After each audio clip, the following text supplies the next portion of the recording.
बिस्मिल्लाहिर रहमानिर रहीम। आज 7 मार्च 2021 সাল। আমাদের এই দিনটি আমাদের বাঙালিদের জন্য একটি স্মরণীয় দিন। এই দিনে জাতির জনক বঙ্গবন্ধু শেখ মুজিবুর রহমান ঢাকার রেসকোর্স ময়দানে তার যে ভাষণটি দিয়েছিলেন, ঐতিহাসিক ভাষণ, যার ফলশ্রুতিতে পরবর্তীতে আমরা একটি স্বাধীন বাংলাদেশ পেয়েছিলাম। সর্বকালের শ্রেষ্ঠ বাঙালি বঙ্গবন্ধু শেখ মুজিবুর রহমান,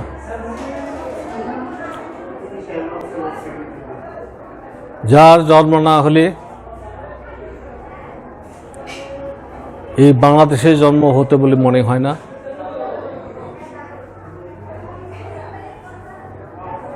তিনি এই 7 মার্চের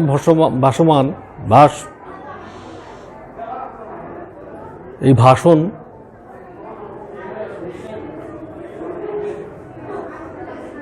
তা যে কত গুরুত্বপূর্ণ ছিল তা পরবর্তীতে আমরা অনুধাবন করেছিলাম আমাদের কাজে কর্মে সব জায়গায়।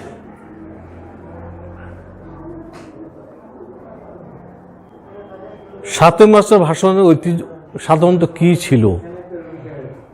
7 মার্চের ভাষণটি ছিল বাংলাদেশের একটি ধারাবাহিক দলিল।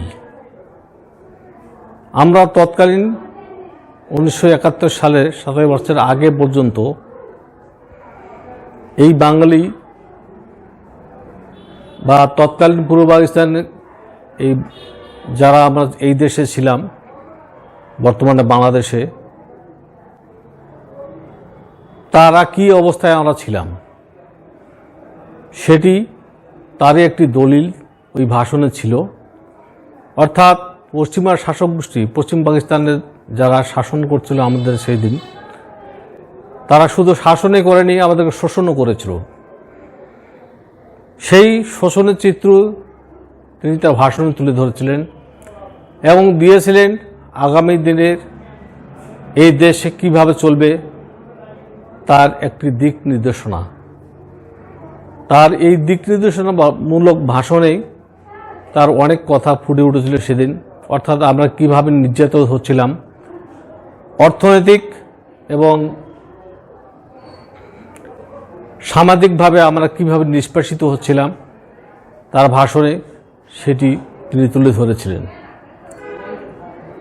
সর্বোপরি সেদিন তিনি তার ভাষণে মুক্তির ডাক দিয়েছেন এই দেশকে পশ্চিমাদের হাত থেকে মুক্ত করার জন্য। তিনি সেদিন বলেছিলেন,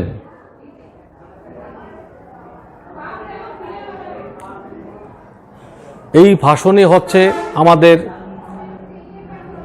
এখান থেকে শুরু হচ্ছে আমাদের মুক্তির সংগ্রাম, অর্থাৎ স্বাধীনতার সংগ্রাম। আমরা যে একটি স্বাধীন দেশ চাই, আমরা যে পশ্চিম পাকিস্তানের হাত থেকে মুক্ত হতে চাই, সেদিন তার ভাষণে তিনি সেটি তুলে ধরেছিলেন। তাই আমরা যারা এদেশের আজকে বাঙালি সমাজ আছি, তার এই ভাষণকে আমরা আমাদের মনে প্রাণে ধারণ করব এবং ভবিষ্যতে আমাদের দেশে আমরা যে আশায় তার নির্দেশনায় এই দেশ স্বাধীন হয়েছিল এবং আমরা আশা করেছিলাম সবচেয়ে বেশি সেটি হচ্ছে আমাদের অর্থনৈতিক মুক্তি। সেই অর্থনৈতিক ক্ষেত্রে কিছু কিছু ক্ষেত্রে আমরা আজকে কিছু জিনিস লক্ষ্য করি। কিছু দুর্নীতিবাজ মানুষ এই সমাজে তাদের কুকর্মটি চালিয়ে যাচ্ছে। আমরা এর থেকে মুক্ত হতে চাই। এই 7 মার্চের ভাষণ থেকে আমাদের সেই শিক্ষা নিতে হবে এবং আগামী দিনে আমরা একটি সুন্দর অর্থনৈতিকভাবে চাঙ্গা বাংলাদেশ চাই, দুর্নীতিমুক্ত একটি সমাজ চাই।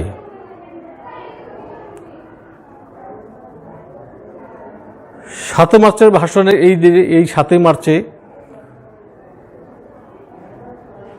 আমরা এই ভাষণ থেকে যে শিক্ষা নিব সেটি আগামী দিনে হবে আমাদের পথ চলার পাথেও। এখন আমরা আমাদের সুনির্দিষ্ট ক্লাসে চলে আসি।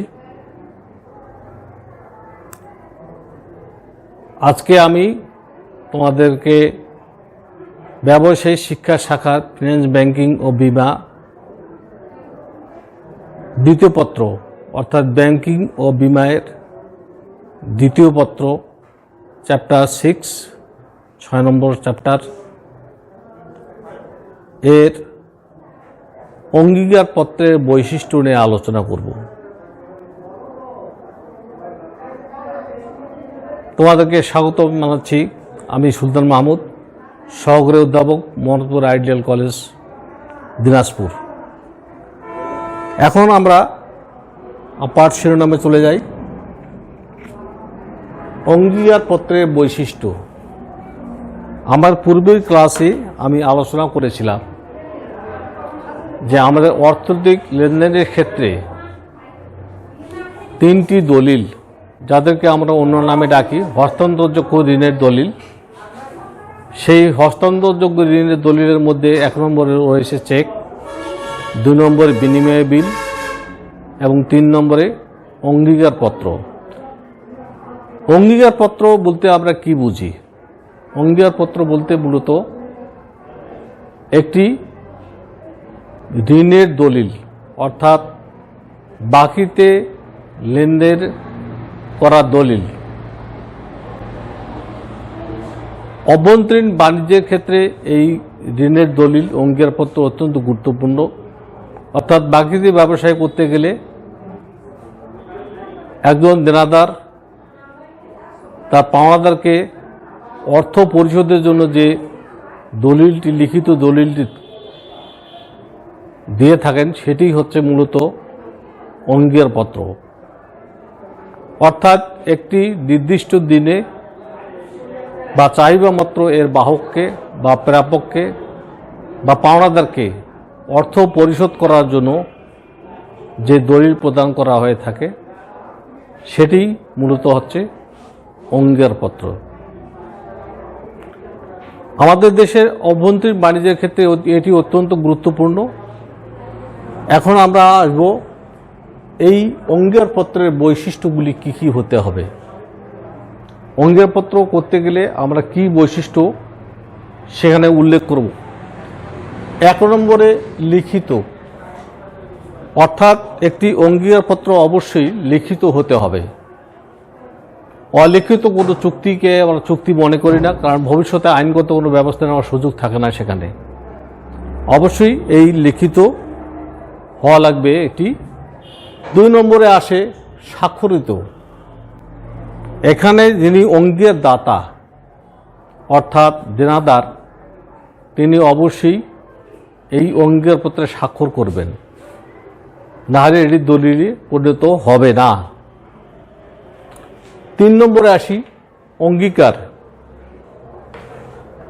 এখানে একটি নির্দিষ্ট তারিখে নির্দিষ্ট পরিমাণ অর্থ পাওনাদার অথবা অঙ্গীকার গ্রহীতাকে পরিশোধ করতে তিনি বাধ্য থাকবেন, এই মর্মে একটি অঙ্গীকার দিবেন যে এত তারিখে এই পরিমাণ টাকা তিনি মিস্টার এক্সকে পরিশোধ করবেন, অথবা তার কোনো বাহককে, এই দলিলের বাহককে সেটি পরিশোধ করবেন, এই মর্মে অঙ্গীকার দিতে হবে। 4 নম্বরে হলো শর্তহীন। শর্তহীন বলতে আমরা ইংরেজিতে বলি আনকন্ডিশনাল, অর্থাৎ এখানে কোনো শর্ত দেয়া চলবে না। যে টাকাটি আমি পরিশোধ করব বা যে একজন অঙ্গীকারদাতা পরিশোধ করবে, সে সেখানে পরিষ্কারভাবে লিখবে যে এত তারিখে এই পরিমাণ টাকা আমি আমার পাওনাদারকে পরিশোধ করব। 5 নম্বর নির্দিষ্টতা। সেই অঙ্গীকারপত্রে যে পরিমাণ টাকা পরিশোধ করব তার উল্লেখ থাকতে হবে। যদি মনে করি যে এটি একটি 1 লক্ষ টাকা পরিশোধ করার জন্য অঙ্গীকার করতেছি, তাহলে অবশ্যই তাকে সেই 1 লক্ষ টাকা পরিশোধ করতে হবে নির্দিষ্ট তারিখে।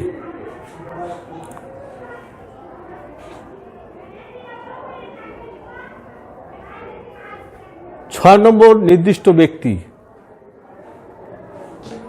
এখানে অঙ্গীকারদাতা থাকবে একজন, তবে পাওনাদার বা অঙ্গীকারপত্রের যার নাম উল্লেখ থাকবে, যিনি পাবেন তিনি অথবা তার কোনো বাহক এইটি পাওনাদার হতে পারবেন, অর্থাৎ দলিলটি হস্তান্তরযোগ্য।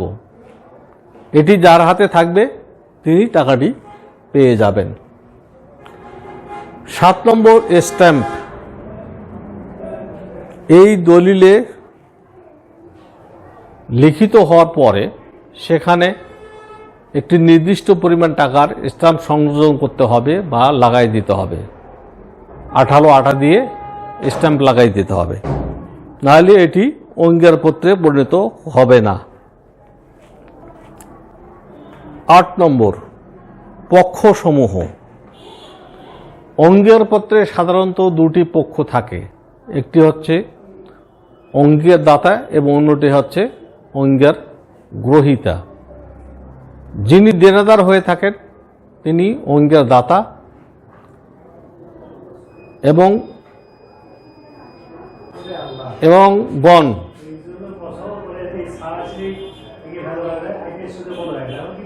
এবং চলে গেল